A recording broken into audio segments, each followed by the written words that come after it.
Boa noite a todos. É um prazer estar novamente aqui com vocês e principalmente para trabalhar um tema tão importante como o que nós vamos trabalhar hoje, que para alguns é o coração do livro de Apocalipse.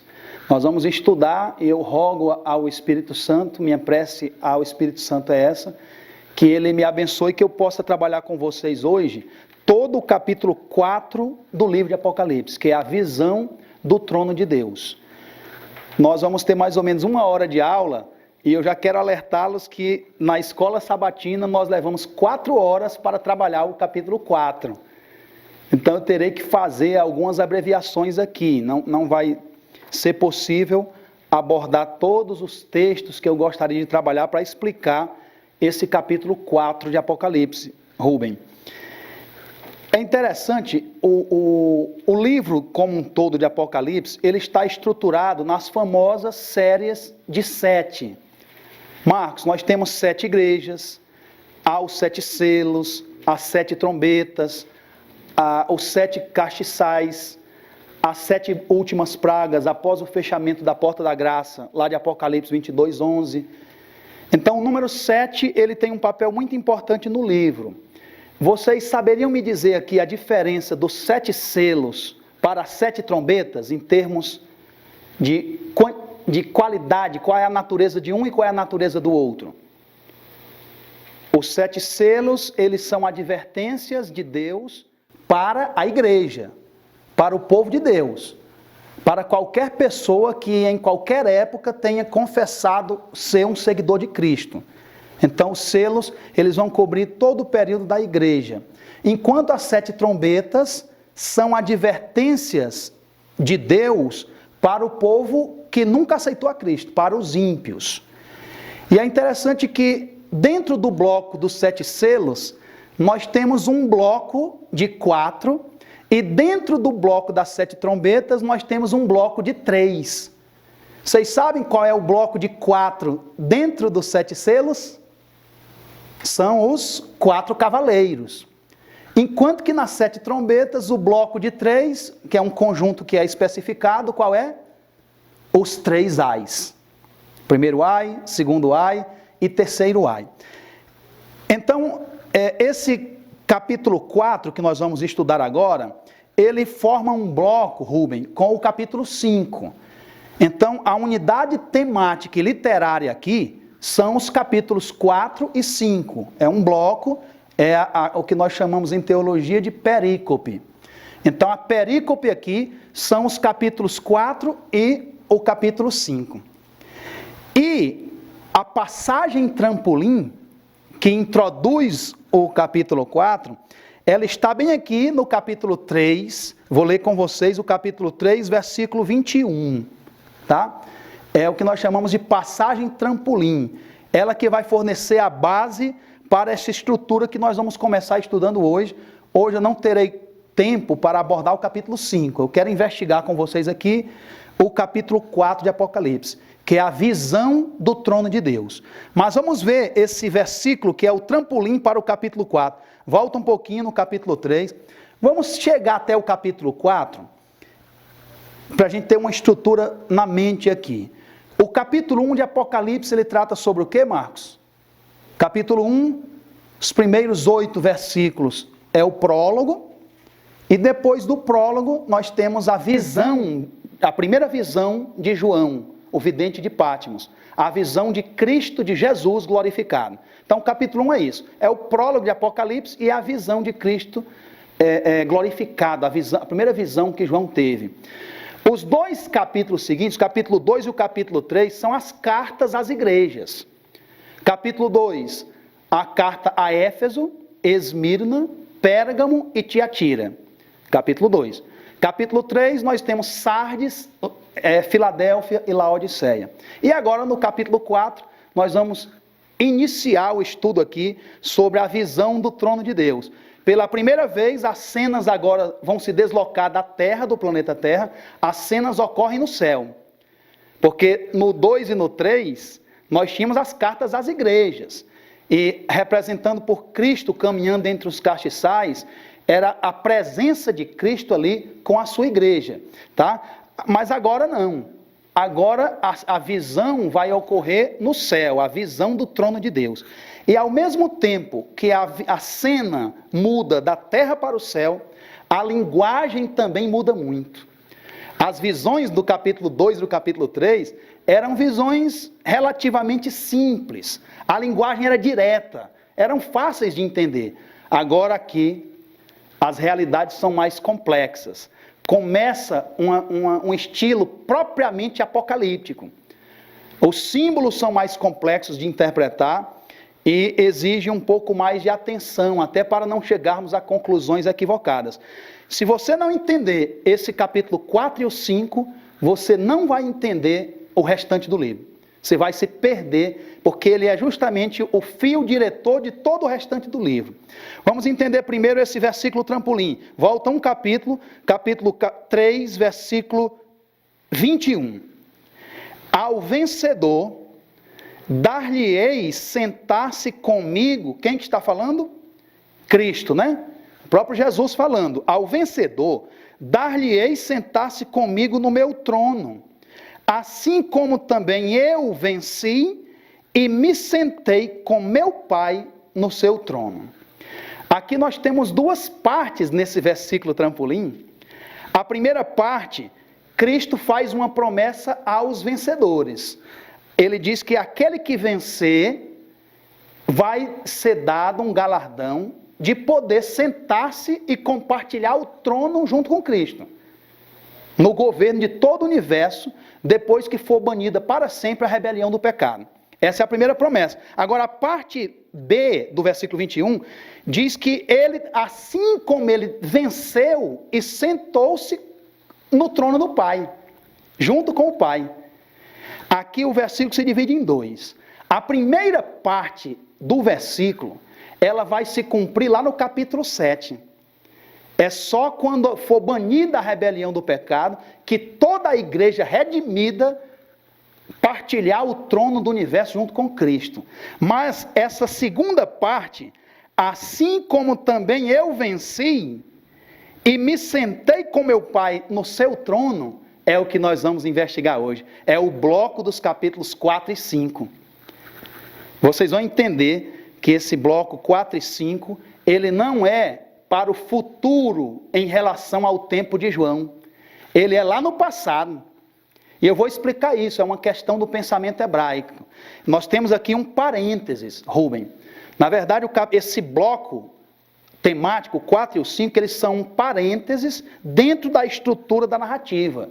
Assim como nós temos também um outro parêntese lá no capítulo 7. Vou explicar qual a função desses interlúdios dentro do livro do Apocalipse. Então, olha só, vamos começar a leitura para que a gente possa explicar melhor como é que esse bloco é um parêntese. O que é que ele está explicando? Olha lá. Capítulo 4.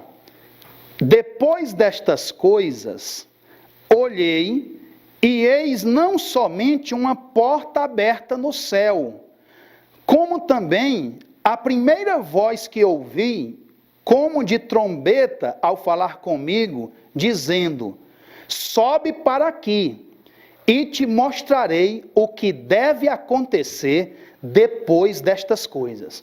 Até agora eu só li o primeiro versículo do capítulo 4. É um versículo relativamente curto. É um capítulo relativamente curto, esse capítulo 4. Ele só tem 11 versículos. E eu li até agora o primeiro. E apareceu duas vezes uma expressão que eu tenho que chamar a atenção de vocês. A primeira expressão que apareceu aí, ó, depois destas coisas. Essa expressão, depois destas coisas, ela pode significar coisas diferentes, dependendo se estiver na boca de João ou na boca de Cristo.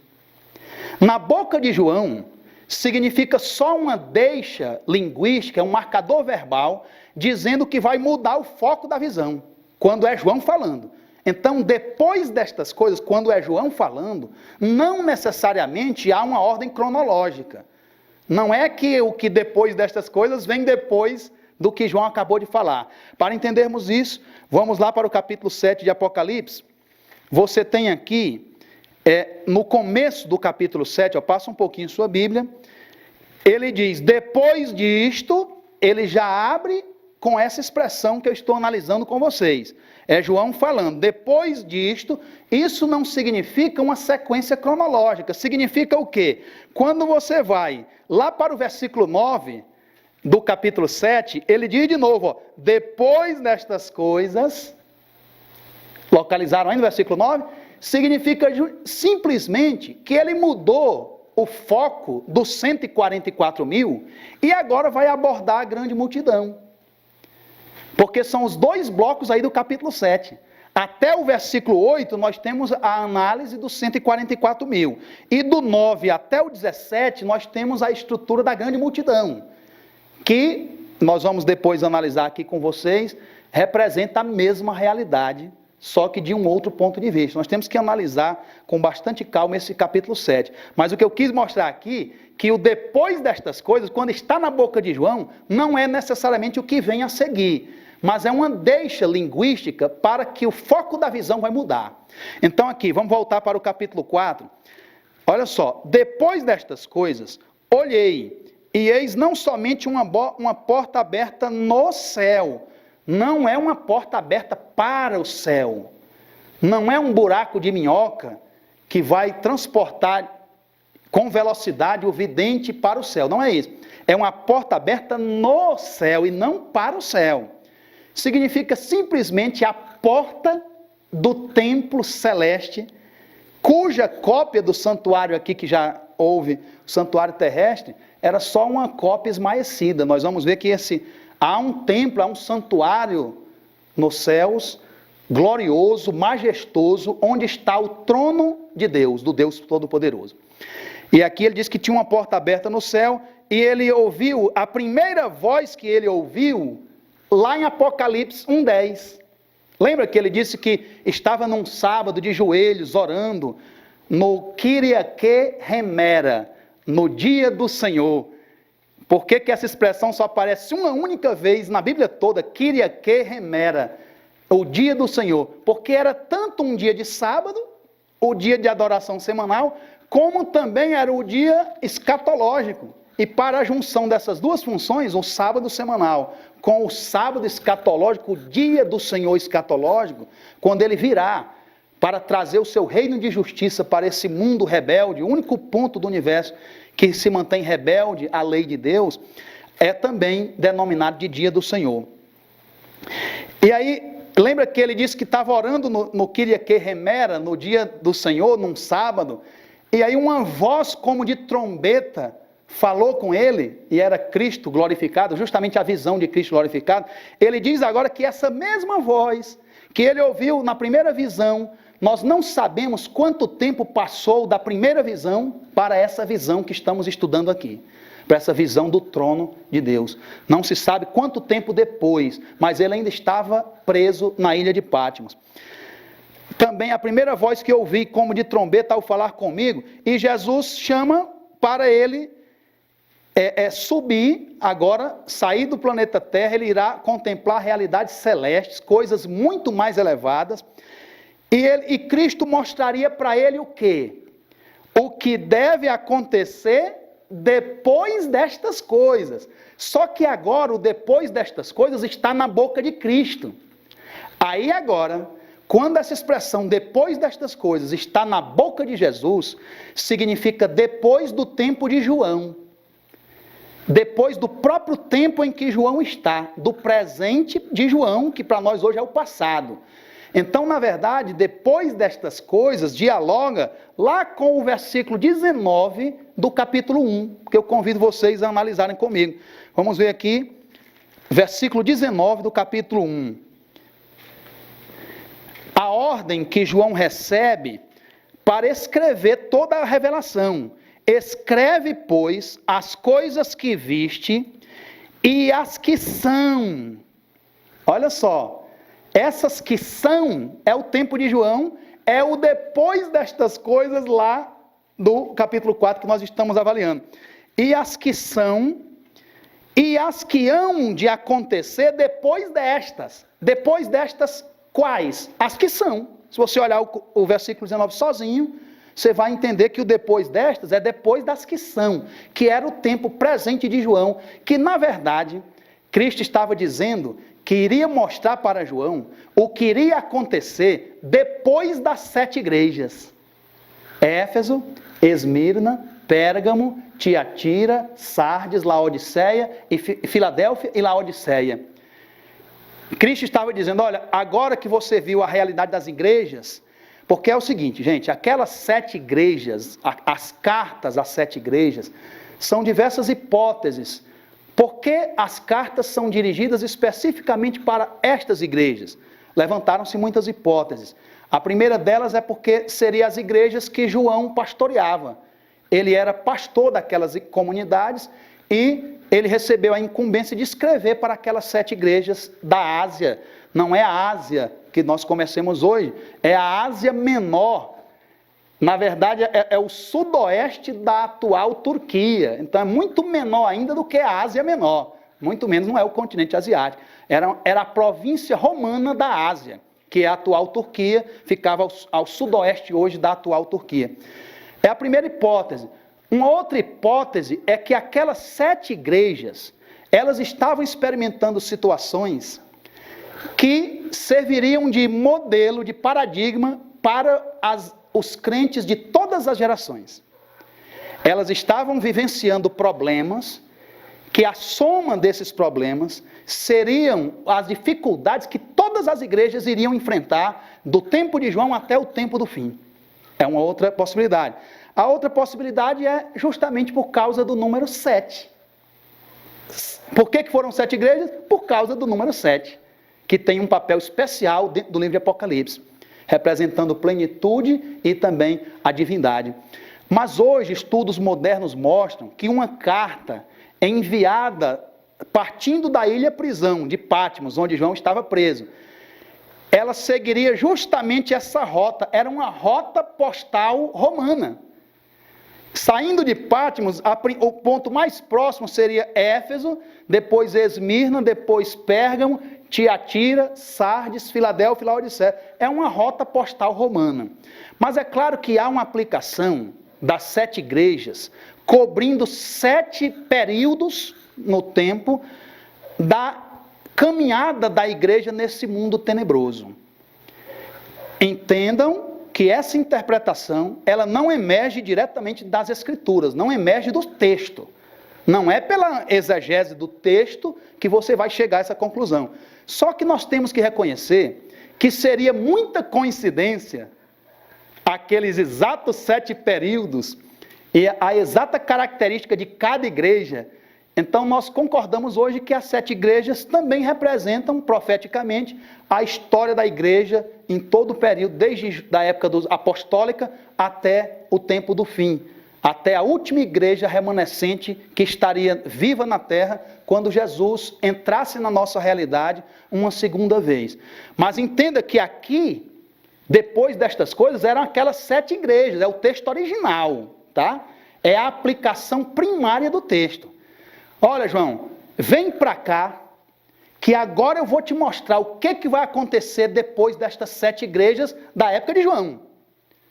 Tá? Cristo estava chamando João e ele mostraria o que aconteceria depois das 7 igrejas. E o que seria depois das 7 igrejas? Os selos e as trombetas. Os 7 selos, que é a história da igreja, e as 7 trombetas, que é a história do mundo.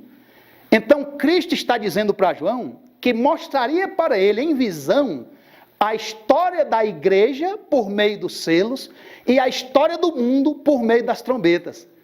Cristo está dizendo assim, vem cá, João, sobe para cá, que agora, depois destas coisas, depois das 7 igrejas, eu vou te mostrar os selos, a história da igreja, e as trombetas, a história do mundo.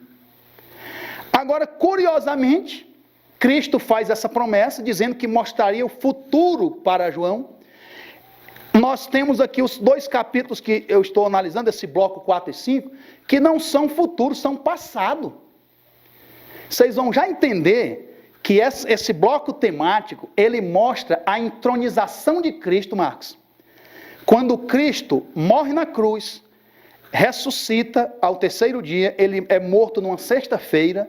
No sábado, Cristo fica em absoluto silêncio. descansa em silêncio, nada ocorre no sábado, e no domingo, por volta das 9 da manhã, ele ressuscita glorioso, passa 40 dias ainda dando instruções para aquela igreja nascente, dando orientações pessoais aos líderes da igreja. Depois ele sobe aos céus e é recebido lá nos céus em meio à adoração dos anjos. É o capítulo 5. A cena da cerimônia de entronização de Cristo é o capítulo 5. E o capítulo 4, ele prepara o cenário para o capítulo 5. E agora eu faço essa pergunta para vocês. Tudo bem, se o que está aqui agora, no capítulo 4 e 5, representa o que ocorreu no ano 31, mas Cristo não disse que ia mostrar o futuro para João? Por que João começa falando do passado? Eu vou explicar isso para vocês, que é uma questão do pensamento hebraico, mas não só do hebraico, até entre nós, falantes de língua portuguesa, isso pode acontecer. Vamos supor, para vocês entenderem bem este ponto, vamos supor que eu estou marcando com a minha família uma viagem de férias. E eu digo para minha esposa e para as minhas filhas que nós visitaremos o arquipélago de Fernando de Noronha, que pertence ao estado de Pernambuco, e depois nós iríamos ao Atol das Rocas, que pertence ao estado do Rio Grande do Norte. Aí a minha esposa me pergunta, mas por que nós vamos para lá? Aí eu vou falar para ela, olha, esses dois arquipélagos receberam, eu estou usando o passado, receberam o título de Patrimônio Mundial pela Unesco. Eles são patrimônio da humanidade declarados pela Unesco. Eu falei que no passado. Aí eu digo ainda mais para ela, o meu amigo foi a Fernando de Noronha nas férias passadas. Eu estou falando só coisa passada. Na verdade, o vidente de Patmos, João, antes de escrever e mostrar para nós, de todas as épocas, que leríamos o livro de Apocalipse, a história da igreja, a história do mundo, ele quer fazer uma apresentação de Jesus. Ele quer mostrar que Cristo está agora, no nosso tempo presente, no trono, entronizado, e que a história não é um trem desgovernado, a história está nas mãos de Cristo, e porque ele venceu a morte, ressuscitou, venceu o pecado, e está sentado agora à direita do Pai, compartilhando o trono do comando do universo inteiro, ele tem o direito de desenrolar a história do mundo e a história da igreja. É por isso que os capítulos 4 e 5 são um parênteses, são um interlúdio. Quando é que nós temos um parênteses no Apocalipse? Primeira situação, para apresentar um personagem, é o caso aqui. Será apresentada a pessoa de Cristo. Como é que ele está hoje? Está entronizado, é o capítulo 5, eu estudarei com vocês em outro dia. Hoje eu só consigo ir até o capítulo 4. Ou para responder a uma pergunta. É o caso do capítulo 7, que é um outro interlúdio. Quero que vocês se dirijam comigo. Vamos navegar aqui só dentro do livro de Apocalipse. Capítulo 6, o versículo 17 termina com uma pergunta. Porque chegou o grande dia da ira deles. Deles quem? Deus o Pai e o Cordeiro, seu Filho Jesus Cristo. E quem é que pode suster-se? Ao pé da letra aqui, a expressão grega é, quem é que ficará de pé quando Jesus voltar? Porque o corpo pecaminoso, ele não consegue contemplar a presença santa de Deus e de Cristo. É por isso que nós mesmos seremos transformados, nossos corpos serão glorificados ao mesmo corpo que Cristo tem hoje. Porque senão nós não conseguiríamos ficar de pé na volta de Jesus. Mas termina com uma pergunta. E se você parar para olhar, acabou de falar do sexto selo. O capítulo 6, ele vai do primeiro até o sexto selo. E o oitavo selo só é aberto, o sétimo selo, ele só é aberto no capítulo 8, 8:1. Olha aqui. Quando o Cordeiro abriu o sétimo selo, mas o capítulo 6 não terminou com a abertura do sexto selo, e o sétimo selo não só é aberto no capítulo 8, e o que é então o capítulo 7? é um parênteses, é um interlúdio. O capítulo 7 é parentético, assim como o bloco dos capítulos 4 e 5 também são parentéticos. É um interlúdio. Nós temos também um interlúdio entre a sexta e a sétima trombeta.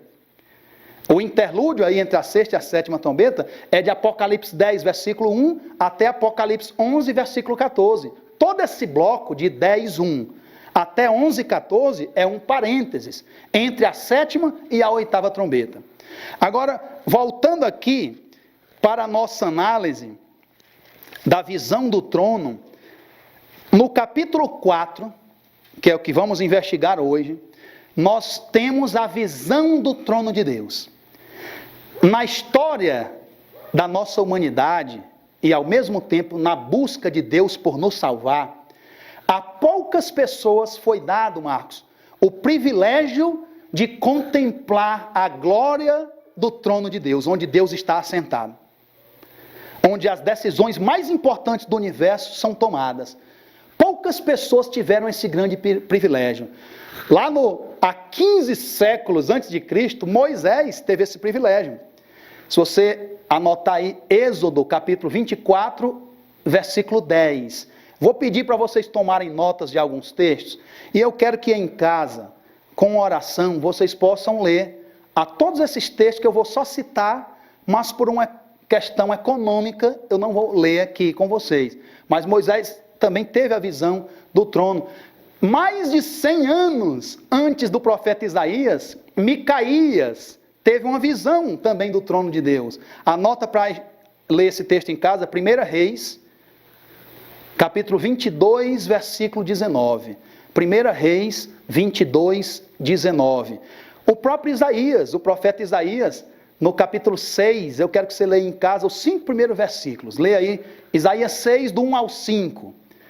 Esse texto é tão importante que talvez eu até estude esse texto hoje com vocês. A visão que Isaías teve do trono de Deus. Ele estava ajoelhado, orando, olhando para o santuário. E ele tem uma revelação. E ocorre uma espécie de imagem sobreposta. Ele estava olhando para o santuário terrestre e uma imagem se sobrepõe e ele tem uma visão do trono de Deus. É tão importante esse texto que talvez eu estude hoje. E os profetas do cativeiro babilônico, Ezequiel, esse texto de Ezequiel é tão importante que eu lerei hoje, tá? Porque essa visão do trono de Apocalipse 4, ela tem muito de Ezequiel 1. Por isso é importante que a gente leia. Ela depende literariamente de Ezequiel 1. E, se você quiser anotar os versículos, leia aí. O ideal seria ler os 10 primeiros capítulos do livro de Ezequiel. Mas se você estiver querendo fazer primeiro uma leitura mais breve, leia o versículo 1 do capítulo 1, ou seja, Ezequiel 1:1, aí pula para o capítulo 10 de Ezequiel e leia os 5 primeiros versículos. 5 primeiros versículos. Ezequiel 10, do 1 ao 5. O próprio Daniel teve uma visão do trono de Deus, lá no cativeiro babilônico. Esse texto é importantíssimo, tá? Daniel 7, versículos do 9 ao 12. Daniel 7, versículos do 9 ao 12. Daniel também contemplou. No Novo Testamento, Estevão, Marcos, ele sendo apedrejado, ele teve a honra de contemplar Deus assentado no seu trono e Jesus Cristo ao seu lado. Quando Estevão contempla o absoluto, todas as coisas se relativizaram. Ele perdoou todo mundo. Deus não imputa a ninguém este pecado. Eu comparo essa cena. Imaginem vocês, um estudante lá que mora em Fortaleza, que estuda para juiz. Ele quer seguir a carreira da magistratura. E ele está tentando alugar um apartamento. Ele fez ligações, ele fez negociações, tentando alugar um apartamento lá em Fortaleza. E fez. E aí sai o resultado, e ele foi o primeiro lugar. E no mesmo instante que ele vê o diário oficial que ele foi em primeiro lugar, alguém da negociação do apartamento liga para ele, discutindo sobre o apartamento em Fortaleza. Qual é a sensação desse jovem? Não, desculpa, não quero. Está tudo bem, eu te amo. Tudo se relativiza. Para ele, nada mais em Fortaleza importa. Ele não vai mais morar lá.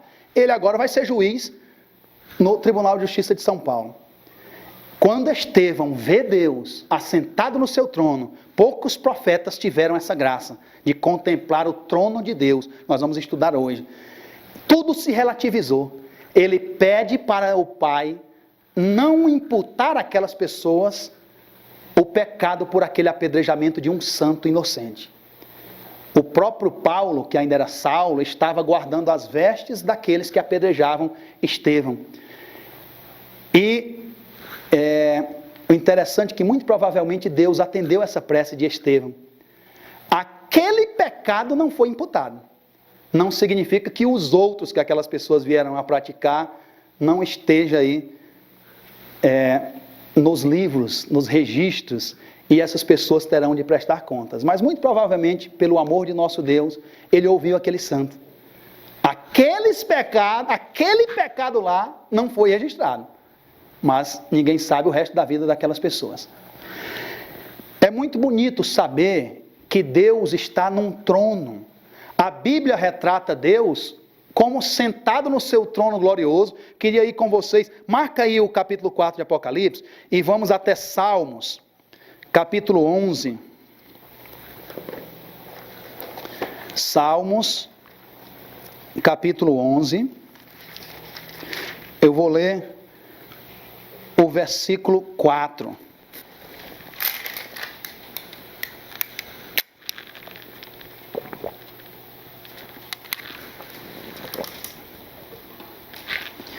O Senhor está no seu santo templo. Nos céus tem o Senhor o seu trono. Isso para nós é muito reconfortante. Saber que Deus é quem dirige todas as coisas. Para Ele não há impossível. O mundo não está como uma bola no universo à deriva. Está sob o controle e a observância de Deus. Não cai um cabelo das nossas cabeças sem a permissão desse Deus que está sentado no trono. Lerei Abacuque capítulo 2, versículo 20. O Senhor, porém, está no seu santo templo. Cale-se diante dele toda a terra. Deus está num trono governando o universo. Então, nós temos que... Verso 20. Abacuque capítulo 2, versículo 20. Nós temos que depositar toda a nossa confiança. O povo de Deus, no Antigo Testamento, quando estudamos os grandes personagens do Antigo Testamento, nos momentos mais difíceis, quando tudo parecia perdido, quando não havia solução humana, eles colocavam o joelho no chão e dirigiam suas preces ao trono do Deus Todo-Poderoso. Porque eles sabiam que há um Deus no trono, que escuta orações. Vamos agora continuar em Apocalipse 4. Vamos para o versículo 2. Imediatamente eu me achei em espírito, e eis armado no céu um trono, e no trono alguém sentado. Olha que coisa interessante.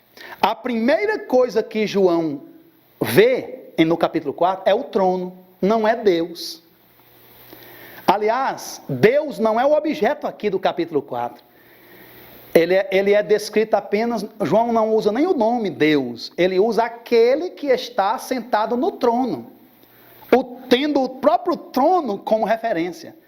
Embora Deus aqui no capítulo 4, nós vamos já ver, ele é que é o objeto de adoração, e a palavra Deus é usada 2 vezes no capítulo 4, mas ela é usada não por João, é usada na boca de seres celestiais que estão adorando a Deus, estão entoando cânticos com o nome de Deus, porque João mesmo, ele não tenta descrever Deus aqui no capítulo 4.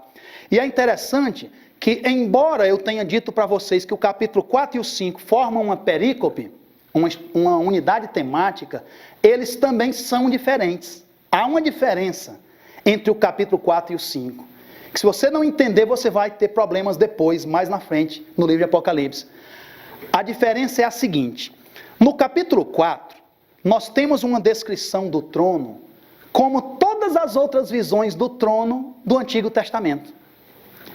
O trono é descrito igualmente a todas as visões anteriores do trono. Nós vamos já ver, há um arco-íris, há um mar de vidro, há 4 seres viventes em volta do trono, há uma multidão, uma hoste celeste em adoração, há trovões e relâmpagos, uma cena de grande expectativa. O capítulo 4, ele mostra o trono de Deus da mesma forma que as visões do trono do Antigo Testamento.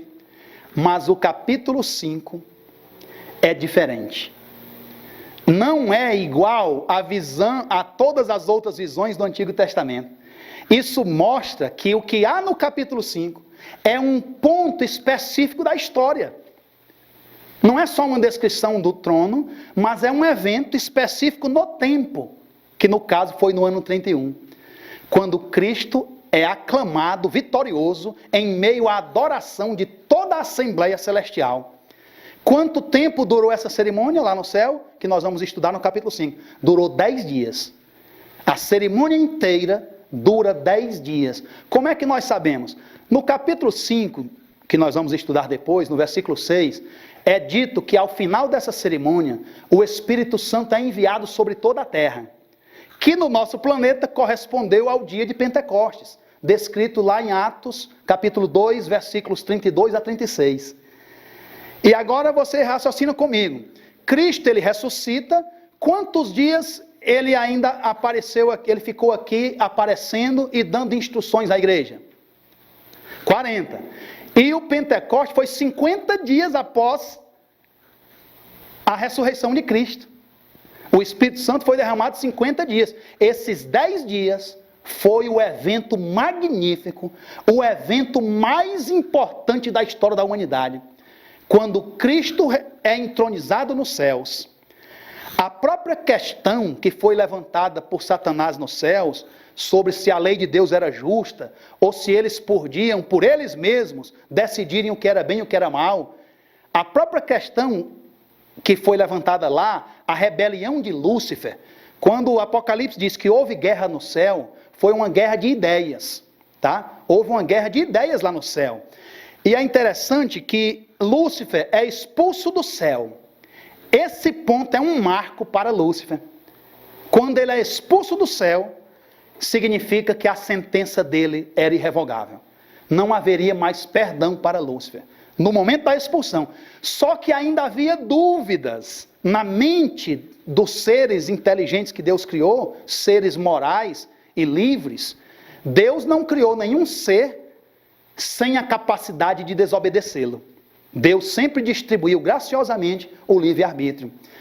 E aí ainda havia dúvidas no universo sobre o caráter de Lúcifer. Mas na cruz, quando ele mata o Salvador do mundo, aí não restou dúvida nenhuma perante todo o universo sobre o caráter de Lúcifer. Então nós temos 2 momentos sobre a questão da personalidade de Lúcifer. Quando ele é expulso do céu, não há mais volta para ele. E quando ele mata Jesus na cruz, todo o universo contempla qual era a verdadeira natureza da rebelião. Qual era a verdadeira natureza da rebelião. E aí Cristo é acolhido nos céus como um vencedor. Foi uma cerimônia magnífica. A cerimônia foi linda, durou 10 dias. E é interessante, no capítulo 5 você vai ver que essa cerimônia foi interrompida por um silêncio, porque ninguém era achado digno de abrir um livro, que era um livro meio atípico, porque ele era escrito no verso e no anverso. Os livros geralmente eram escritos apenas no anverso. Mas esse livro do Apocalipse 5, é um livro selado, que na verdade não é um livro, é um pergaminho. Ainda não era o códex de papiro, era um pergaminho, era um rolo, escrito pelos 2 lados, no verso e no anverso. E aí o vidente chora, dizendo que ninguém havia sido achado digno, porque houve um silêncio no céu. Quem é digno? E Cristo, ele se apresenta como digno de tomar o livro. Ele não toma o livro da mão de Deus, ele não é mal educado. É porque a expressão ali grega dá a impressão de que ele tomou o livro da mão direita de Deus. Não, o livro, o rolo, estava na cadeira no trono ao lado de Deus, no trono à direita de Deus, o trono vago. E Cristo pega o rolo do trono que estava vazio. E aí ele é aclamado com grande júbilo no capítulo 5. Tudo que eu estou falando para vocês até agora mostra que esses dois capítulos, 4 e 5, não é uma cena de julgamento. Não é. Há uma corrente que acredita que aqui estamos diante de uma cena de julgamento. Só porque tem trono, só porque tem outros 24 tronos. Mas não é uma cena de julgamento. Numa cena de julgamento não há júbilo exultante. Numa cena de julgamento tem que abrir livros no plural, e não livro. Esse livro aqui que foi aberto, nós vamos entendê-lo no próximo capítulo. A única cena de julgamento que aparece na primeira metade do livro de Apocalipse é Apocalipse 6:10. Vamos ver? Apocalipse 6:10, ó. Aqui sim é uma cena de julgamento, mas que está na boca de outras pessoas, ó. É na abertura do 5º selo. Clamaram em grande voz, dizendo: até quando, ó soberano Senhor, santo e verdadeiro, não julgas, nem vingas o nosso sangue dos que habitam sobre a terra? Aqui é julgamento. Mas o que eu estou investigando com vocês hoje, capítulo 4, nem o 5, não há nada de julgamento. Não é, como alguns já pensaram, o início do juízo investigativo que teria começado em 1844. Se assim fosse, se os capítulos 4 e 5 fossem a cena do juízo investigativo sendo inaugurado, tudo que viesse depois do capítulo 5 mostraria que foi depois de 1844. Então, os 7 selos, as 7 trombetas, o ministério das 2 testemunhas, tudo, o livro selado, ou melhor, o anjo e o livrinho aberto lá, o livro já aberto, tudo teria que ser depois de 1844, mas um estudo do bloco de Apocalipse 6 até Apocalipse 11 mostra que não é isso. Isso não tem apoio no texto de Apocalipse. Então, o que eu estou estudando aqui foi uma cena que começou lá atrás. E quando que os 7 selos foram abertos? E quando que as 7 trombetas foram tocadas? Alguém pode me dizer quando é que os 7 selos foram abertos? Lá, no ano 31. Cristo não está em câmera lenta, quebrando os selos do rolo, enquanto a história humana e a história da igreja se desenrolam. O livro já foi aberto, todos os 7 selos já foram quebrados. E num telão, para os presentes, foi apresentado num telão toda a história da igreja e toda a história do mundo para aquela assembleia celestial enorme que estava no trono, nos tronos, os 4 seres viventes e o mar de vidro com uma multidão angélica. Agora, as realidades representadas pelos selos que foram quebrados, estas é que estão se cumprindo na história. Nós vamos entender isso melhor quando estudarmos o capítulo 6, a abertura dos selos, ou quando estudarmos as trombetas, tá? Aí você entende melhor os cumprimentos, mas o selo já foi quebrado. Os selos já foram abertos todos naquela cerimônia. Cerimônia magnífica, linda, que durou 10 dias e que termina com o envio do Espírito Santo para o planeta Terra. Voltemos para o nosso capítulo 4 para entendermos um pouco mais. Gente, a palavra aqui no capítulo 4 para trono, ela aparece, em grega tronos, ela aparece 62 vezes no Novo Testamento. A palavra grega para trono usada aqui. Dessas 62 vezes, 47 é no livro de Apocalipse. Olha que coisa. Trono é citado em todo o Novo Testamento 62 vezes. Destas, 47 estão todas dentro do livro de Apocalipse. E das 47, 14 são só aqui no capítulo 4. Qual foi a primeira coisa que João viu? Não foi Deus, foi o trono. Porque o trono é o foco aqui do capítulo 4. Deus é chamado aquele que se assenta no trono. É um nome técnico para Deus o Pai. Assim como Cordeiro, que aparece 29 vezes no livro de Apocalipse, é o nome técnico para Deus o Filho, O nome técnico para Deus o Pai é aquele que está assentado no trono. O foco aqui é o trono. Em segundo lugar, está Mateus, com 4 citações, o Evangelho de Mateus, sobre o trono. Apocalipse tem 47. E só aqui nesse capítulo 4, você vai ver que todas as referências são sobre o trono. Diante do trono, no meio do trono, ao redor do trono, acima do trono. Trono aparece aqui nada mais, nada menos que 14 vezes. Então vamos aqui no versículo 2, ele diz que ele se achou em espírito. O que é isso, gente? Ele se achou em espírito. Essa é uma expressão que João usa várias vezes no livro, inclusive na primeira visão de Apocalipse 1:10. É para ele dizer, eu estou dentro da visão. Ele está dizendo que os sentidos físicos diminuem e a atenção dele se concentra na visão. Ele está dizendo, agora eu estou dentro da revelação. Achei-me em espírito. É um termo para dizer, estou dentro da visão. E também, ao mesmo tempo, nos comunica que isso não vem por vontade dos homens, mas de Deus. Conforme 2 Pedro, capítulo 1, versículo 21. Que nunca, jamais, nenhuma profecia foi dada por vontade humana, mas por vontade de Deus. E aí no versículo 2, ele diz que viu um trono armado e no trono alguém sentado. Quem é esse? Cuidado para não confundir as pessoas da divindade. Aí é Deus o Pai. O 3, versículo 3. E esse que se acha assentado é semelhante no aspecto à pedra de jaspe e de sardônio. E ao redor do trono há um arco-íris, semelhante no aspecto à esmeralda. Olha que coisa. João não tenta descrever a pessoa de Deus.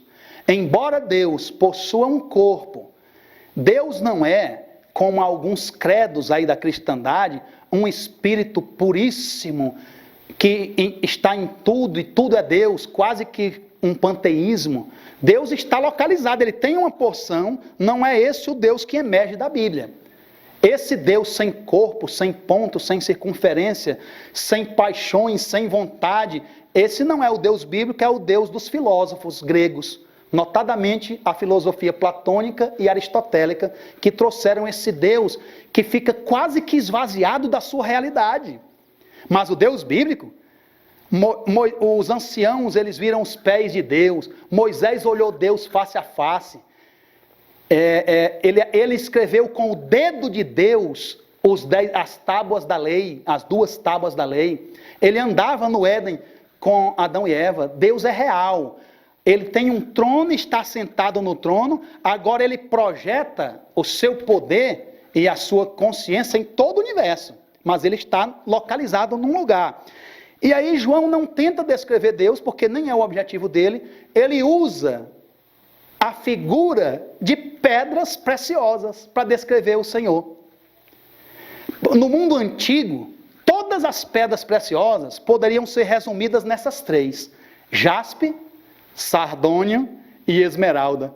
Há até uma obra de Platão que ele cita essas 3 pedras na mesma ordem que está aqui no Apocalipse. Jaspe, jaspe é uma peça cristalina. O sardônio, ele é a cornalina.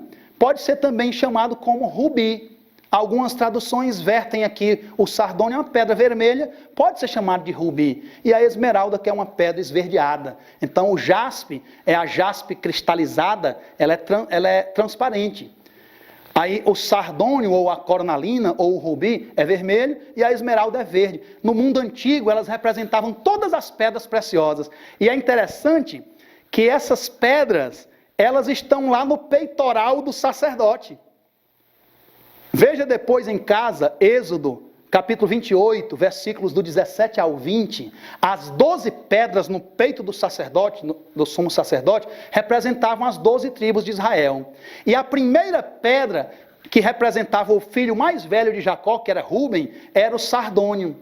E a última pedra, que era o filho mais jovem, o Benjamim, era o jaspe. E a 4ª pedra era a esmeralda, que representava a tribo de Judá.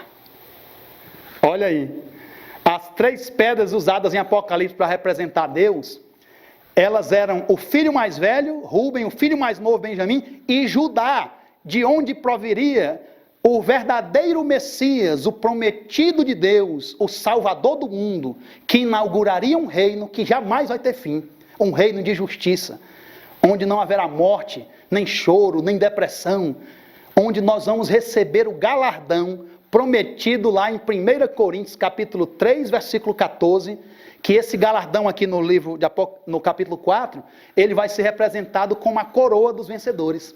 É a vida eterna e é o galardão prometido em 1 Coríntios, capítulo 3, versículo 14. Essas 3 pedras também estão lá nos fundamentos da Nova Jerusalém. Depois você verifica, Apocalipse 21, 19, essas 3 pedras são a 3ª pedra lá de Jerusalém, a 6ª e a 4ª. A 3ª não é jaspe, a 6ª não é o sardônio e a 4ª não é a esmeralda, lá nos fundamentos da Nova Jerusalém. Elas estavam também em Lúcifer.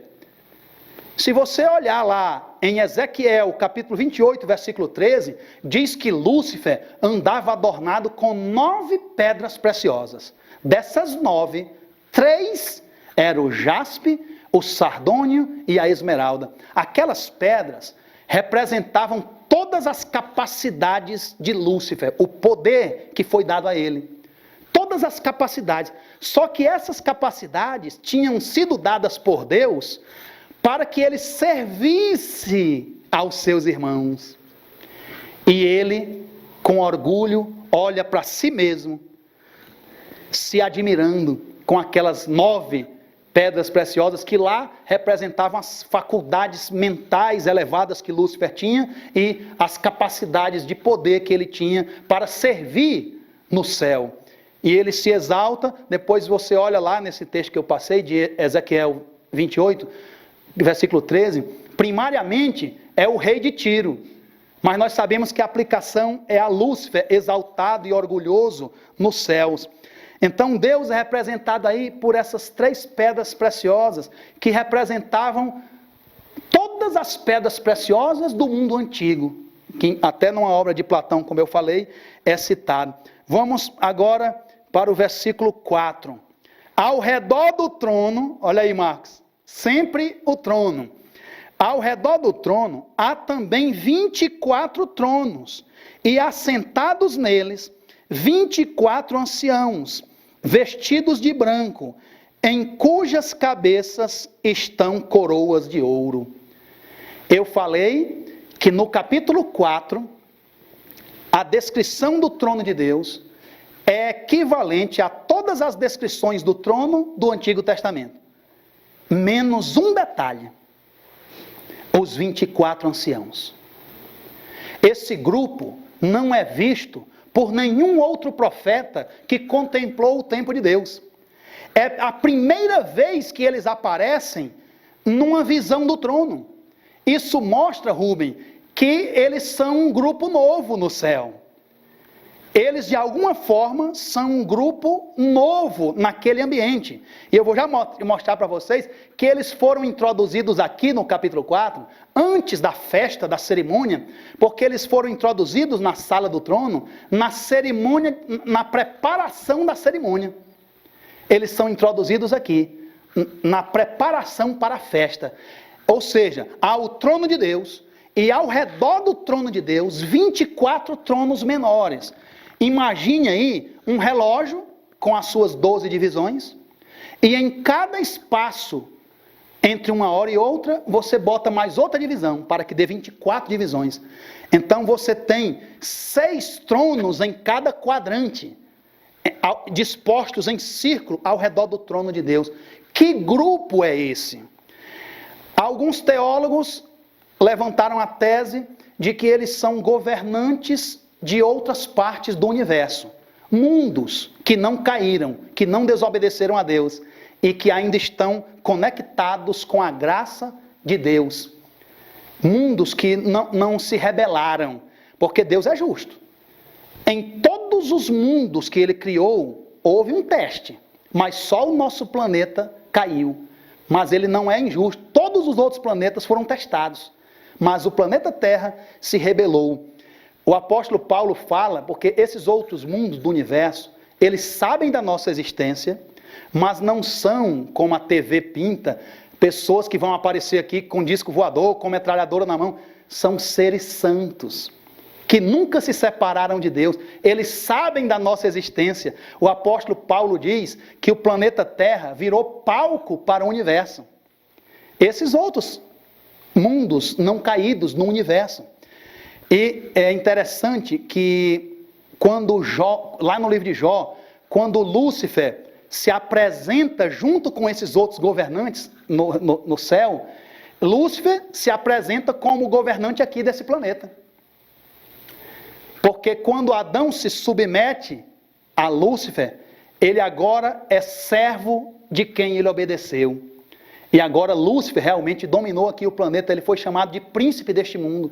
E no livro de Jó diz que ele comparecia perante esses outros governadores dos outros mundos como o legítimo representante daqui. Após a morte de Cristo, o planeta volta para as mãos do seu verdadeiro dono.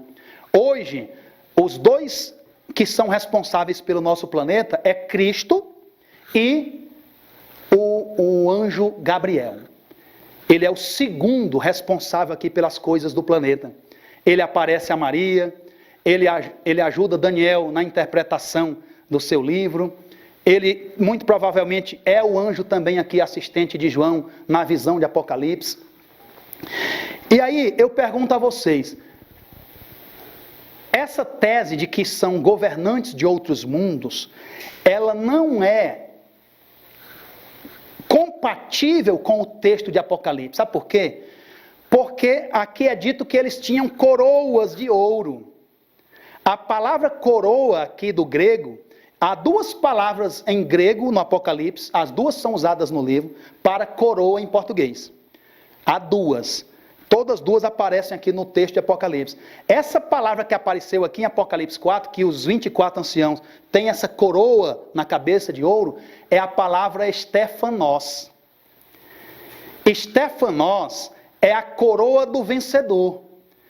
É a coroa do atleta olímpico grego que vencia as Olimpíadas, e ele recebia uma coroa Stefanos. Era uma coroa de oliveira que ele colocava sobre a orelha. Era a coroa da vitória. Não pode ser, então, os governantes, porque eles não sabem o que é vitória sobre o pecado. Essa coroa deles não é a coroa da realeza. A palavra grega para essa outra coroa é diademas. Não é uma coroa diademas, é uma coroa Stefanos. Não é a coroa da realeza, é a coroa prometida unicamente aos vencedores sobre o mundo pecador.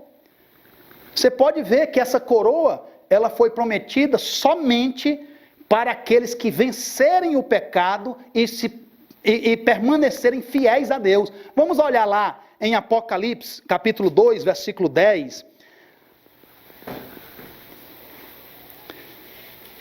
Volta um pouquinho, Apocalipse, capítulo 2, versículo 10. Não temas as coisas que tem que sofrer. Aqui é no contexto da carta a Esmirna. Eis que o diabo está para lançar em prisão alguns dentre vós, para ser dispostos à prova. E tereis tribulação de 10 dias. Sê fiel até a morte, e dar-te-ei. Olha aí, essa coroa aqui, a palavra grega é Stefanos. Aquele que for fiel até a morte, Cristo prometeu que daria essa coroa Stefanos. Então não pode ser o representante de outros mundos. A segunda tese é que esses 24 anciãos seriam anjos. Seria uma ordem elevada de anjos exaltados no céu. Uma ordem de anjos poderosos. Aqui também não é compatível com o texto de Apocalipse. Anjo na Bíblia nunca usa a coroa Stefanos. Anjos nunca aparecem coroados. Essa coroa é prometida exclusivamente a seres humanos. Paulo, ele acreditava que na volta de Cristo ele receberia essa coroa. Olha lá comigo, deixa marcado aí o texto que estamos estudando e vem comigo em 2 Timóteo, capítulo 4, versículo 8. 2 Timóteo 4, 8. Paulo esperava receber essa coroa. Já agora, a coroa da justiça me está guardada. Coroa aqui é diademas? Não, não é a coroa da realeza. Isso aqui é a coroa do vencedor, do vitorioso, é a coroa Stefanos, prometida unicamente a seres humanos. Então aqui nós temos a coroa de Diademas. Ele diz que o Senhor, reto juiz, me dará naquele dia. Qual? Na volta de Cristo.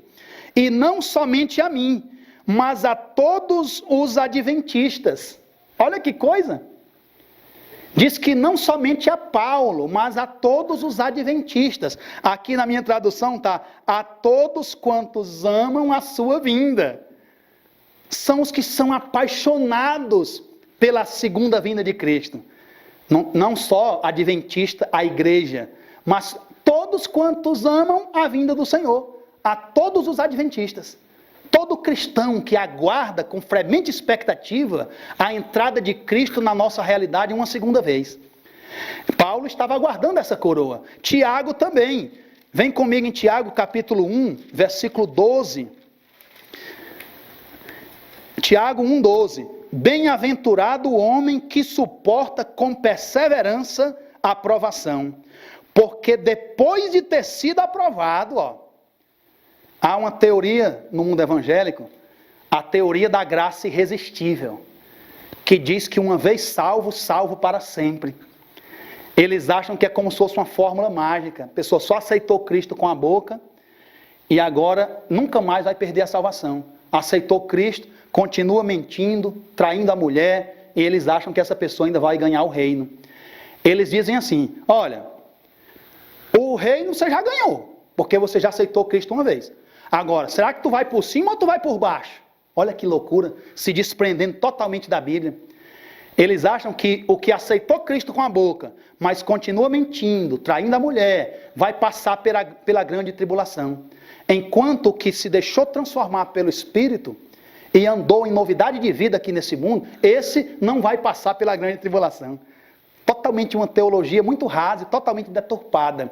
Como se Deus já predestinasse alguns para a perdição eterna e outros para a salvação eterna. Às vezes uma leitura equivocada de Romanos 8. Amei a Jacó e aborreci a Esaú.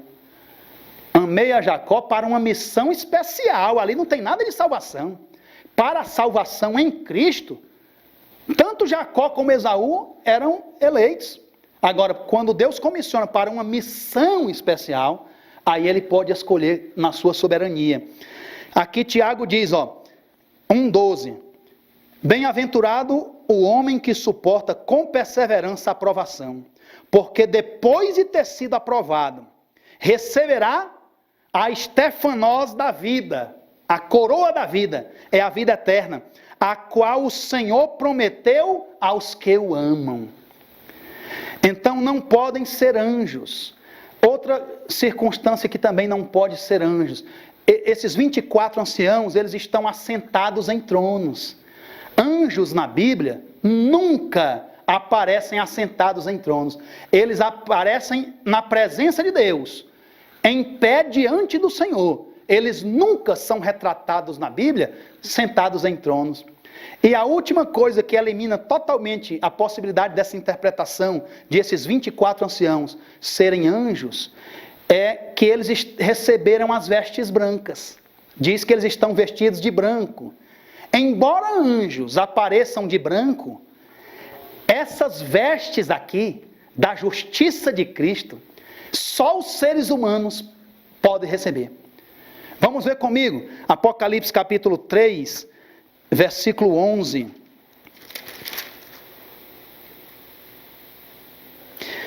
O 3:11, gente, é mais uma vez sobre coroa, na igreja de Filadélfia. Venham sem demora, conserva o que tens, para que ninguém tome a tua coroa, a vida eterna.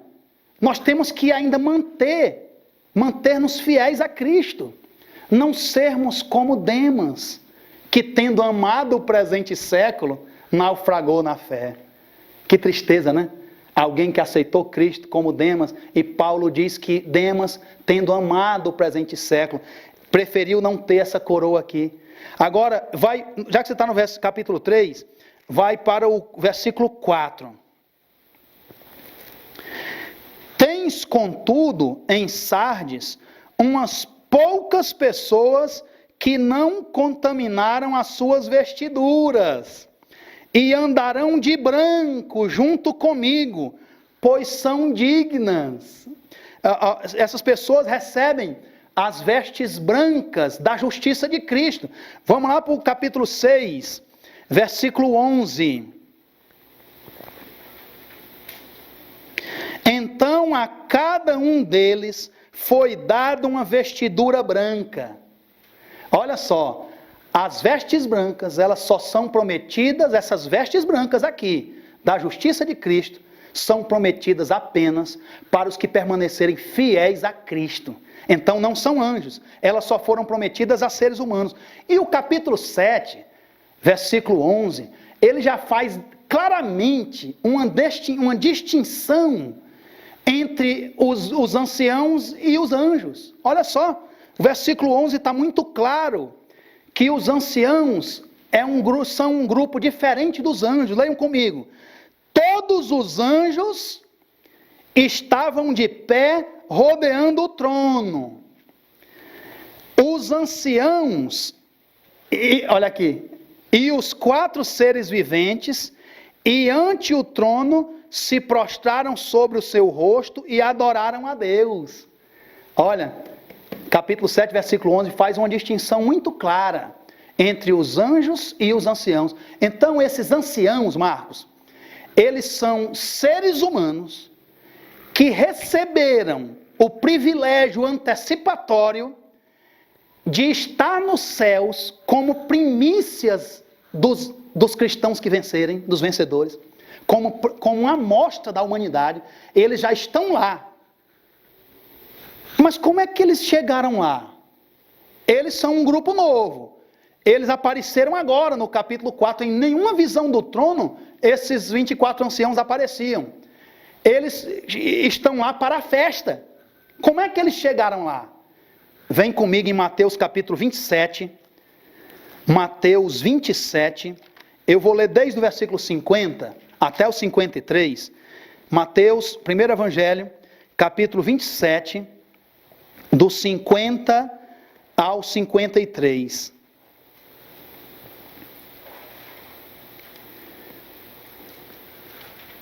E Jesus, clamando outra vez, com grande voz, entregou o Espírito. Espírito aqui é a palavra grega pneuma, é o ar. Cristo dá o seu último suspiro e a sua humanidade morre. Como Deus, ele nunca poderia morrer, porque ele é a própria vida. Mas a humanidade de Cristo aqui morre na cruz. Ele entrega o seu espírito, pneuma, é a última respiração, e Cristo morre, completando a sua obra de redimir os seres humanos pecadores. Agora olha o 51. Eis que o véu do santuário se rasgou em 2 partes, de alto a baixo. Tremeu a terra, fenderam-se as rochas. Ao 52, é a chave para os anciãos. Abriram-se os sepulcros, e muitos corpos de santos que dormiam ressuscitaram. Olha só, nesse episódio, alguns seres humanos voltaram à vida e eles entraram, olha o 53, ó. E saindo dos sepulcros, depois da ressurreição de Jesus, na manhã de domingo, na madrugada de domingo, essas pessoas ressuscitaram. Entraram na cidade santa, Jerusalém, e apareceram a muitos. Rubem, você já imaginou essa cena? Eles entram ressuscitados já com um corpo glorioso, porque lembra que os pecadores, eles são ressuscitados também na volta de Cristo, mas tem um intervalo de 1000 anos. Eles só são ressuscitados após os 1000 anos. Só que eles saem da tumba com todas as suas moléstias que desceram à tumba, todas as doenças. Mas os santos, eles saem da tumba fria com um corpo glorioso. O que é corruptível se reveste da incorruptibilidade. E o que é mortal se reveste da imortalidade. Essas pessoas aqui, eles ressuscitam com um corpo glorioso, eles entram em Jerusalém e dizem: sabem quem que você matou? Sabe quem que você ajudou a crucificar? Foi Deus, o Salvador do mundo. E a pessoa: mas quem é você? Eu sou Abraão. Olha que coisa, eu sou Abraão, eu sou Samuel, eu sou Isaías, eu sou João Batista. Vocês não se admiraram que lá no discurso de Pedro, quando o Espírito Santo é derramado, 3.000 pessoas se converteram? 3.000, 5.000 pessoas se converteram e se batizaram por causa disso aqui. O terreno já havia sido preparado. Vocês nunca acharam estranho uma multidão tão grande aceitar a Cristo por causa desses santos que ressuscitaram e entraram na cidade evangelizando? Vocês crucificaram o Salvador. Quando Pedro, é claro que ali também houve uma ação do Espírito Santo, mas o terreno já estava preparado e houve uma grande obra de evangelismo. Muitas pessoas em massa se batizaram. Então, se você vier comigo para Efésios, olha só comigo, a carta de Paulo de Efésios, capítulo 4, o versículo 8. Efésios 4, 8. Paulo diz o seguinte, ó: por isso diz, quando ele quem, gente? Cristo, subiu às alturas na ascensão de Cristo, olha aí, levou cativo o cativeiro e concedeu dons aos homens. Esses dons são os dons do Espírito Santo no dia de Pentecostes. E esse levou cativo o cativeiro, Marcos, a tradução King James, ela diz: e levou consigo uma multidão de cativos. Esses seres humanos ressuscitados lá em Mateus 27, quando Cristo faz a sua ascensão gloriosa aos céus, ele leva essa amostra de seres humanos ressuscitados como primícias, como amostra em escala global, quando ele voltar, do que vai acontecer. E eles se assentaram no trono lá, e eles aparecem. Quantas vezes no livro de Apocalipse esses anciãos aparecem? 12 vezes. Porque o próprio número 24 anciãos, 12 é o número da aliança de Deus com os homens.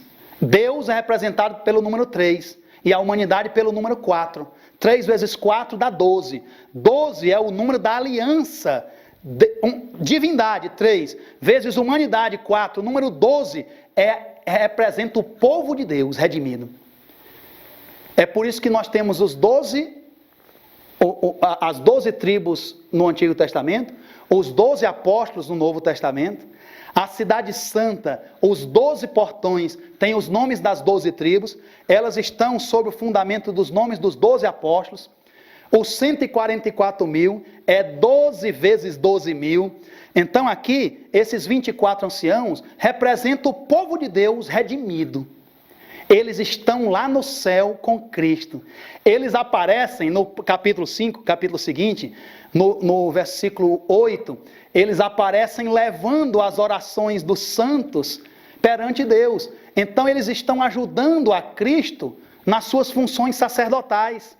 No capítulo 7, um desses anciãos aqui, ele ajuda João a entender quem são os 144 mil, que é o último remanescente sobre o planeta Terra quando Cristo volta.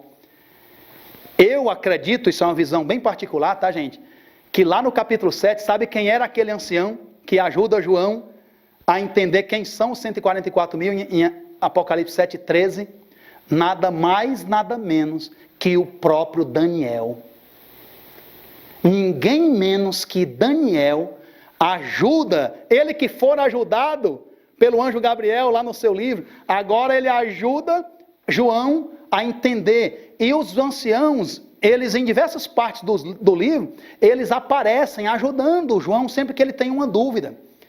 Esses anciãos, eles aparecem não só no capítulo 4, no capítulo 5 eles aparecem, no capítulo 7, no capítulo 13, no capítulo 14, no capítulo 19, eles vão aparecer diversas vezes, exercendo funções tanto sacerdotais como de juízo. Eles também vão ajudar no juízo. Isso é interessante, porque a humanidade agora tem representantes dela lá, na cena de juízo que já começou em 1844, os 24 anciãos. Esse povo é uma amostra dos vencedores que permanecem fiéis a Cristo. Vamos continuar aqui a leitura de Apocalipse 4. Vamos avançar. Agora nós já temos bastante material. Ó. Versículo 5. Do trono saem relâmpagos, vozes e trovões. Isso aí mostra uma expectativa, um clima de grande expectativa da cerimônia. Esses relâmpagos, vozes e trovões aparecem lá em Êxodo 19, quando no Sinai Moisés recebe a lei. Ele também aparecem os relâmpagos, vozes e trovões. E diante do trono ardem 7 tochas de fogo, que são os 7 Espíritos de Deus. Você sabe quem são esses 7 Espíritos de Deus? Eles são uma figura do Espírito Santo. É o mesmo que apareceu aqui no capítulo 1. Quando você tem, no capítulo 1, eu vou ler o versículo 4 e o versículo 5, para você entender quem são os 7 Espíritos. João, as 7 igrejas que se encontram na Ásia, é a província romana da Ásia. Estou lendo Apocalipse capítulo 1, versículo 4. Graça e paz a vós outros, da parte daquele que é, que era e que há de vir. Olha aí, isso aí é Deus o Pai. Ele também virá quando Cristo entrar na nossa realidade uma segunda vez. Muitos interpretam que aquele que era, que é e que há de vir, representa a eternidade de Deus, o passado, o presente e o futuro. Mas a palavra grega que é, já representa esses aspectos da eternidade de Deus. Aquele que era as obras de Deus de salvação no passado. Ele abriu o mar vermelho, ele libertou o povo do Egito, ele derrubou as muralhas de Jericó, ele salvou Daniel da cova dos leões. Aquele que era, aquele que é o Deus eterno do presente, do passado e do futuro. E aquele que virá, aí é virá mesmo, viu? Deus virá com Cristo. Então isso aí é uma referência a Deus o Pai. Agora, e da parte dos 7 Espíritos, isso aqui é uma referência ao Espírito Santo. Vamos já ver. Que se acham diante do trono. E da parte de Jesus Cristo, olha aí, a Trindade aparecendo. Da parte do Pai, da parte do Espírito Santo, e agora da parte de Jesus Cristo, a fiel testemunha. Aqui testemunha em grego é Marte, é a morte de Jesus, o primogênito dos mortos, ele ressuscitou, e o soberano dos reis da terra, ele foi entronizado em meio à aclamação angélica lá nos céus, no ano 31. Por que inverteu, gente? Aqui nesse versículo 4, ou melhor 5, o 4 e o 5, por que fala primeiro de Deus, a primeira pessoa? Aí ele fala do Espírito Santo, a terceira pessoa, e depois aqui ele fala de Cristo. Porque a seguir viria a visão de Cristo glorificado. Aí ele preferiu citar Jesus por último, porque agora é a visão de Cristo glorificado. Vamos lá para Isaías, capítulo 11, para você entender por que os 7 Espíritos representam o Espírito Santo. Capítulo 11, versículo 2. Repousará sobre ele o Espírito do Senhor, o Espírito de sabedoria. Olha aí, o Espírito do Senhor, 1. O Espírito de sabedoria, 2. De entendimento, 3. O Espírito de conselho, 4. O Espírito de fortaleza, 5. O Espírito de conhecimento, 6. E o Espírito de temor do Senhor, 7. Esses são os 7 Espíritos. O número 7 na Bíblia, além de representar a divindade, representa plenitude. Então, em Apocalipse, quando fala do 7 Espíritos, representa a plenitude da obra do Espírito Santo em favor da igreja. Representa o Espírito Santo. Então, lá no trono, João viu também o Espírito Santo. Vocês vão ver que daqui a pouco ele vai ver 4 seres viventes. Mas tem alguém que está faltando no capítulo 4. João vê o Pai, ele vê o Espírito Santo, ele vê os 24 anciãos, ele vê os 4 seres viventes, mas tem alguém que está faltando no capítulo 4. Quem é que falta no capítulo 4 de Apocalipse? A segunda pessoa da divindade, Deus o Filho. Por quê? Porque ele só aparece no capítulo 5. É justamente o capítulo 5 que é a entronização de Cristo. Tá? Vamos voltar lá para Apocalipse 4. Diz que no trono tem os 7 Espíritos de Deus, que é o Espírito Santo. Versículo 6. Há diante do trono como que um mar de vidro, semelhante ao cristal. E também no meio do trono e à volta do trono, 4 seres viventes, cheios de olhos, por diante e por detrás. Gente, ele apresentou aí o mar de vidro. Esse mar de vidro, na verdade, João não está dizendo que ali é um mar que é feito de vidro. Não. É uma figura de linguagem chamada símile. Ele diz que é como o vidro, mas não que é de vidro. Você lembra quando estudamos o capítulo 1 de Apocalipse, que Cristo, ele simbolizou a revelação que veio do Pai, o verbo semainon. Ele simbolizou, e aí ele notifica a João. Só que às vezes João, ele descreve a própria visão, a própria imagem que ele vê, mas às vezes ele não tem palavras, ele usa uma comparação, um símile. Ele diz que é como uma voz como trombeta, muitos como as águas do mar, que ele tanto ouvira lá na ilha de Patmos, a ilha prisão. Aqui ele diz que esse mar brilhoso que se estende diante do trono de Deus, que ele só aparece 2 vezes, esse mar de vidro, em Apocalipse. Ele aparece mais à frente no capítulo 15, uma multidão diante do mar de vidro, entoando um cântico novo e o cântico do Cordeiro. Irmãos, queira Deus que nós estejamos nesse mar de vidro, como vitoriosos, recebendo a vida eterna, lá diante do trono. Esse mar, que diante do trono tem um arco-íris, que é um arco-íris que a nossa percepção humana não consegue entender, porque ele não é policromático. Diz aqui que ele é em tons esverdeados. Só lá que nós vamos entender esse arco-íris. A palavra grega para arco aí, tanto pode ser um semi-arco, que é em cima do trono, como também círculos concêntricos que se projetam do trono no mar de vidro, aquele mar brilhoso. Eu gostaria de ler a visão do trono que Moisés teve, que eu citei aí para vocês, Êxodo 24:10, para vocês entenderem aí esse mar de vidro.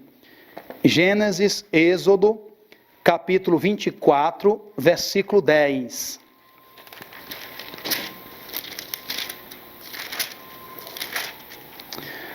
Olha só. E viram o Deus de Israel, sob cujos pés havia uma como pavimentação de pedra de safira. Aqui, na visão do trono de Moisés, ele está falando do mar de vidro, de Apocalipse. Ele disse que tinha uma pavimentação como se fosse uma pedra de safira, que se parecia com o céu na sua claridade. E eu gostaria agora de ir a Ezequiel, para a gente entender mais uma vez essa referência sobre o mar de vidro. Ezequiel capítulo 1. Vou ler só 2 versículos que nos ajudam a ilustrar como é maravilhoso e majestoso o trono celestial de Deus. Nunca pense no trono de Deus como uma estrutura pequena. O maior templo humano, ele não é uma gota no oceano quanto ao que nós vamos ver nesse templo celestial de Deus. Ele é enorme. As hostes celestes que estão nesse mar de vidro, como diz lá em Apocalipse 15, são milhões de milhões e milhares de milhares, todos de pé sobre o mar de vidro. Então nós temos essas hostes celestes, milhões de milhões e milhares de milhares, nós temos os vencedores, nós temos os 24 tronos menores, nós temos ainda 4 seres viventes em cada lado do trono, como nós vamos ver daqui a pouco. Mas olha em Ezequiel capítulo 1, é muito importante que você leia os 10 primeiros capítulos de Ezequiel. Eu vou ler aqui o capítulo 1, o versículo 22. Diz assim: sobre a cabeça dos seres viventes, olha aí, esses seres viventes de Ezequiel são os mesmos seres, os 4 seres viventes que vão já aparecer lá em Apocalipse 4. Havia algo semelhante ao céu, ao firmamento, como cristal, é o mar de vidro, brilhante, que metia medo, estendido por sobre a sua cabeça. Pula lá para o versículo 26. Por cima do firmamento que estava sobre a sua cabeça, havia algo semelhante a um trono, como uma safira. Sobre esta espécie de trono estava sentada uma figura semelhante a um homem. Mais uma vez aqui, uma visão do mar de vidro. Eu gostaria, gente, de voltar lá a Apocalipse, para vocês entenderem aqui, ó.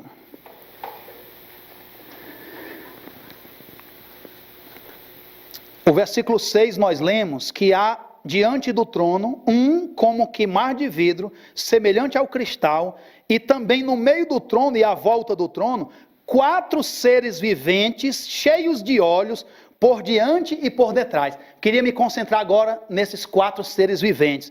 O primeiro ser vivente é semelhante a leão, o segundo semelhante a novilho, o terceiro tem o rosto como de homem, e o 4º ser vivente é semelhante à águia quando está voando. Versículo 8. E os 4 seres viventes, tendo cada um deles, respectivamente, 6 asas, estão cheios de olhos, ao redor e por dentro. Eles não têm descanso, nem de dia, nem de noite, proclamando: Santo, Santo, Santo. Essa repetição 3 vezes no pensamento hebraico equivale ao nosso superlativo. Seria para nós santíssimo. Eles não têm o adjetivo superlativo, e a forma de fazer o superlativo é repetir 3 vezes. Santo, Santo, Santo, equivale santíssimo.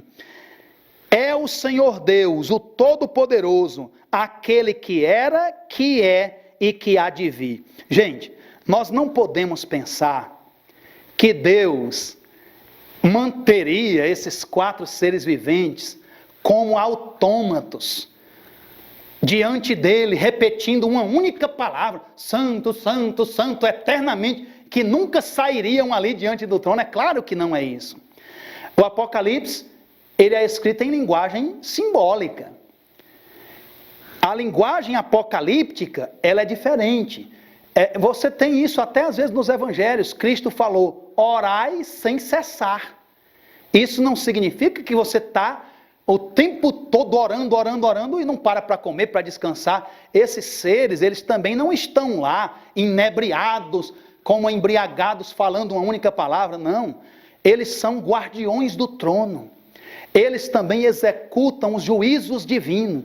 Eles mais à frente vão segurar os 4 ventos, que são os 7 flagelos que vão ser derramados sobre o povo impiedoso que calcou a pés o sacrifício de Cristo, depois que a porta da graça se fecha. Então, eles estão lá, eles são envolvidos em adoração, em cânticos, esses 4 seres viventes.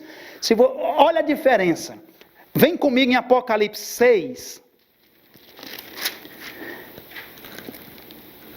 Apocalipse 6, olha o que é a linguagem apocalíptica. Vamos ler desde o versículo 9, sobre o 5º selo.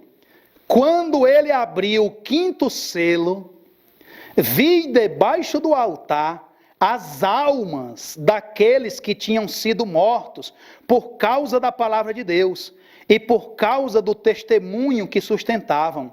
Clamavam em grande voz, dizendo: até quando, ó soberano Senhor, santo e verdadeiro, não julgas, nem vingas o nosso sangue dos que habitam sobre a terra? Uma pergunta. Essa mesma situação que eles estão perguntando: Deus, o nosso sangue, quando é que vai vingar o nosso sangue, nós que morremos? Isso não significa que debaixo do altar essas pessoas estão como almas desencarnadas. Elas estão clamando, assim como numa linguagem não apocalíptica, lá em Gênesis 4:10, Deus diz para Caim que o sangue do irmão dele estava clamando da terra. Olha a diferença, lá em Gênesis é dito assim: o sangue do teu irmão clama por justiça. Agora, na linguagem apocalíptica, mostra como se fossem almas de pessoas que estão pedindo para Deus julgar o caso delas. Mas não são seres desencarnados que estão lá pedindo a Deus. É só porque aqui é uma linguagem simbólica. Representa que Deus precisa julgar essas pessoas, o caso delas que foram mortas injustamente por causa do Evangelho. Tá? Então esses seres, esses 4 seres, muito já foi falado sobre eles. A verdade é que eles têm muito dos seres viventes da visão de Ezequiel. Se você comparar, eles se parecem mais com os seres viventes de Ezequiel. Agora, eles também, Ezequiel, ele deixa claro lá no livro dele, em Ezequiel 10, do 20 ao 22, que aqueles seres viventes são querubins. Os seres viventes de Ezequiel, claramente, Ezequiel relata diretamente que são querubins. Então, esses 4 seres são uma classe de anjos exaltados e que Lúcifer já foi dessa classe. Lúcifer era um ser vivente, como esses 4 aqui. Talvez não haja só 4 lá. Como eles eram, nós vamos conhecê-los quando formos para o céu. Como eles são. Nós não sabemos ao certo, porque eles também têm aspectos semelhantes aos serafins da visão de Isaías 6. Os serafins também clamam: santo, santo, santo. Né? Eles aqui têm 6 asas. Os querubins de Ezequiel só têm 4, mas os serafins de Isaías têm 6 asas. Como eles são, nós não sabemos. A única coisa que nós sabemos do texto é que eles representam toda a criação de Deus. Quando fala lá do leão, do boi, do homem e da águia, isso mostra que eles são representantes de toda a criação. O leão, os animais selvagens, o boi, os animais domésticos, a humanidade, e a águia, os animais voadores. Eles representam simplesmente toda a classe de criação. Irineu, lá no 2º século, ele fez uma comparação desses 4 animais aqui dos seres viventes de Apocalipse 4 com os 4 evangelhos. Ele dizia que o evangelho de João era representado pelo leão, que o boi era o evangelho de Lucas, que o homem era o evangelho de Mateus e que a águia era o evangelho de Marcos. Aí no século 3, Vitorino mudou a ordem. E Jerônimo, no 4º século, acompanhou Vitorino e ficou com essa relação. O leão seria o evangelho de Mateus. O boi seria o evangelho de Marcos. O homem seria o evangelho de Lucas. E a águia seria o evangelho de João. Mas, embora seja bonita essa explicação, ela não tem apoio no texto do livro de Apocalipse. O que é fato é que realmente o evangelho de Mateus apresenta a humanidade de Cristo como rei. Por isso que traz uma genealogia. E aí Vitorino e Jerônimo associam ao leão. O leão da tribo de Judá que reinaria. Marcos apresenta a humanidade de Jesus como servo. Por isso que não traz lá uma genealogia. E o boi, ele tem uma característica de serviço. Lucas apresenta a humanidade de Jesus como homem. Lá tem uma genealogia, mas a genealogia vai até Adão. Cristo como representante da raça humana. E João é a divindade de Jesus, que seria representada pela águia. Agora, irmãos, nós não podemos cair no método alegórico. O que é o método alegórico? O método alegórico, ele foi muito defendido pela Igreja Católica na Idade Média. O principal defensor do método alegórico de interpretação das Sagradas Escrituras foi Agostinho. Esse método alegórico, o intérprete não tem freio nenhum. Ele é totalmente livre para interpretar as Escrituras. Por exemplo, quem usa esse método alegórico diz que a águia representa liderança. Será que João estava pensando nisso? Pensando em liderança quando falou aqui do ser vivente, que é a águia? Não tem apoio no texto. A pessoa fica totalmente livre para dizer o que quiser. Adeptos desse método alegórico dizem que os 4 rios que saíam do Éden, o primeiro rio era a fidelidade, o segundo rio era a santidade. Agora venham comigo. Se alguém diz que um dos rios que saía do Éden era a fidelidade, ele se torna um guru para mim. Porque eu nunca saberia que um rio era a fidelidade se aquele guru não tivesse dito para mim. Porque nem o autor de Gênesis sabia disso. E aí você fica dependendo do guru, que disse que o primeiro rio do Éden é a fidelidade, que disse que a águia é a liderança. A águia nem sequer é um bom símbolo para a liderança. Sabe por quê? Me mostre um liderado da águia. Você acha que a águia é um bom símbolo para a liderança? Pois me mostre um liderado da águia. O ganso seria um animal muito mais adequado para representar a liderança. Mas a verdade é que o método alegórico, ele era usado pela Igreja Católica na Idade Média. Com a Reforma, quase todo mundo evangélico passou a usar o método histórico-gramatical, que dependia do texto. Nós consideramos o texto como sagrado. Nós somos escravos do texto. Eu tenho que deixar o texto falar. Eu respeito isso aqui como inspirado. E depois do iluminismo, quase todo mundo evangélico debandou para o método histórico-crítico. E hoje nós, adventistas, somos praticamente ilhados de interpretar as Sagradas Escrituras com o método histórico-gramatical. Que os reformadores todos usavam esse método. O movimento de reforma, o método histórico, com o iluminismo, que elegeu a razão como único filtro para epistemológico para se chegar ao conhecimento da verdade, aí a maior parte dos teólogos hoje é conhecido como escola crítica, que eles não consideram o texto bíblico como totalmente sagrado, é cheio de erros, é cheio de imperfeições. Eles primeiro acreditam mais na pá do arqueólogo do que na inspiração do Espírito Santo sobre esse texto. Eles tentam usar a razão para fazer a crítica ao texto sagrado. E hoje, mais são os pentecostais que adotam o método alegórico, que diz que a cor branca representa santidade, o cavalo branco é pureza. Eu tenho que ver o texto. Se isso é só da cabeça de um guru, não vale para nós.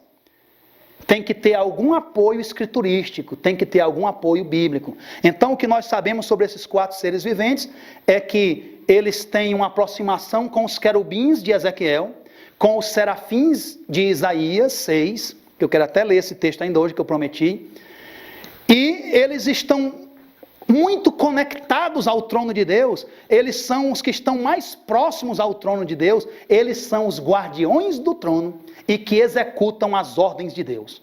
São esses 4 seres viventes que um dia Satanás participou dessa categoria de anjos elevados e que, por orgulho e rebelião, ele perdeu essa posição.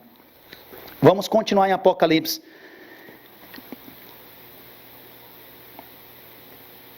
Versículo 9. Quando esses seres viventes derem glória, honra, Apocalipse 4, versículo 9. quando esses seres viventes derem glória, honra e ações de graças ao que se encontra sentado no trono, ao que vive pelos séculos dos séculos, os 24 anciãos prostraram-se diante daquele que se encontra sentado no trono. Adorarão o que vive pelos séculos dos séculos e depositarão as suas coroas diante do trono, proclamando: Tu és digno, Senhor, e Deus nosso, de receber a glória, a honra e o poder, porque todas as coisas Tu criaste. Isso aqui é muito importante. Por que Deus é digno de receber a adoração de toda aquela Assembleia Celeste e também nossa? Porque Ele nos criou. Se nós adoramos o nosso Criador, isso é adoração. Se nós adoramos a criatura, isso é idolatria. Se Ele não fosse o nosso Criador, adorá-lo seria idolatria. Então, ou nós adoramos a Deus, ou adoramos a criaturas, e aí estaremos cometendo o pecado da idolatria. Na época do Apocalipse, na época que esse livro foi escrito, o imperador romano Domiciano tornou obrigatória a sua adoração como Deus. Ele era para ser aclamado como nosso Senhor e Deus, o imperador Domiciano. E aqui em Apocalipse está dizendo que só Deus é digno de adoração.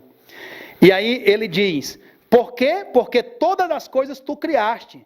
Sim, por causa da tua vontade, vieram a existir e foram criadas.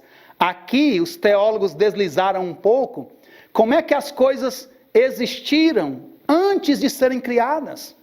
E aí muitas explicações foram propostas para tentar explicar esse pequeno detalhe aqui do final de Apocalipse 4. É porque elas vieram a existir só na mente de Deus, e depois elas foram criadas no mundo físico. Mas na verdade não tem nenhum problema. É porque esse conectivo e, existir e, foram criadas, o e aí, ele é o que nós chamamos de aposto. Ele é um conectivo de dois predicativos. Então a leitura seria assim, ó: por causa da tua vontade vieram a existir, sim, foram criadas. Ou vieram a existir, isto é, foram criadas. E aqui nós encerramos o versículo 11, quando diz assim, ó, diz que, bem aqui, gente, começa com o versículo 11: Tu és digno. Antecipa a pergunta do capítulo 5. Quem é digno? Essa pergunta, tu és digno, antecipa a pergunta que vai já ser formulada em outro momento, quando estudarmos o capítulo 5 de Apocalipse, que é perguntado: quem é digno de abrir esse livro selado? E agora eu queria ler o texto de Isaías, capítulo 6, é uma visão magnífica do trono que eu prometi que estudaria com vocês, que vai nos mostrar muito aí sobre o que a gente estudou de Apocalipse 4. Isaías, capítulo 6, eu lerei só uns poucos versículos do início do 6º capítulo de Isaías.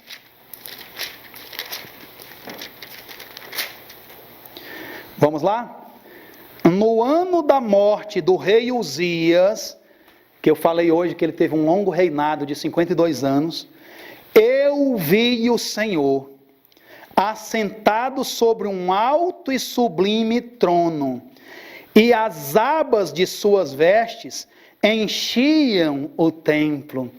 Aqui, as abas das vestes de Deus que enchem o templo, é a glória de Deus que enche o templo. E não é interpretação alegórica. Nós temos um texto para apoiar essa interpretação. Ele diz aí que as abas das vestes de Deus enchiam o templo.